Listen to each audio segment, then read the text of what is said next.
సమాధానం చెప్పండి. 24 hours services చేస్తున్నారా?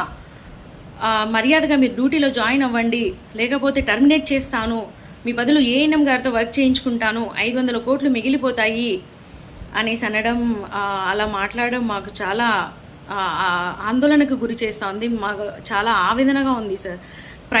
మీకు 12,000 ప్రైవేట్ సెక్టార్లో 12,000కి జీతానికి పని చేస్తారు మీరు అన్నారు సార్. దయచేసి మీరు గుర్తించాల్సిన విషయం ఏంటంటే, బీఎస్సీ నర్సింగ్ కంప్లీట్ చేసుకున్న వాళ్ళకి ప్రైవేట్ సెక్టార్లో కూడా 18,000 to 20,000 శాలరీ వస్తుంది సార్. దట్టు వాళ్ళకి ప్రైవేట్ సెక్టార్లో అయినా కానీ ఇయర్కి మినిమం కనీసం 1,000 రూపీస్ అయినా కానీ 1,000, 1,500, 1,200 అయినా కానీ ఇయర్కి ఇంక్రిమెంట్ ఉంటుంది. 5-6 ఏళ్ళు సర్వీస్ అక్కడ చేస్తే ఇన్ఛార్జ్ ప్రమోషన్స్ ఇస్తారు. 10-15 ఏళ్ళు చేస్తే సూపర్వైజర్స్కి ప్రమోట్ చేస్తారు సార్. అక్కడ కూడా గ్రోత్ ఉంది. కాకపోతే మాకు ఇక్కడ గ్రోత్ లేదు. ఎందుకంటే మేము ఎన్హెచ్ఎం ఎంప్లాయీస్, మేము కాంట్రాక్ట్ ఎంప్లాయీస్. మేము కాంట్రాక్ట్ ఎంప్లాయీస్ ఎన్హెచ్ఎం కింద పనిచేస్తున్నాం కాబట్టే కదా సార్ మీరు మమ్మల్ని ఉద్యోగంలోంచి తీసి పడేస్తాను, మీరు ఆఫ్టర్ ఆల్ కాంట్రాక్ట్ ఎంప్లాయీస్ అన్నారు. అదే రెగ్యులర్ ఎంప్లాయీస్ని అయితే మీరు ఆ మాట అనుండరు కదా. మరి మేము రెగ్యులరైజేషన్ కోరుకోవడంలో తప్పుందంటారా సార్? ఇది న్యాయపరమైన డిమాండ్ కాదంటారా సార్? మేము we can do anything sir.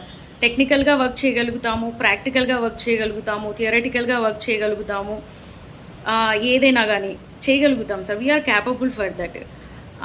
అలానే మీరు నర్సింగ్ చదువుకున్న వాళ్ళ మీద ఇలా మాట్లాడడం అనేది చాలా అంటే బాధాకరం. మన దగ్గర పనిచేసే ఒక చిన్న ఎంప్లాయీనైనా కానీ మనం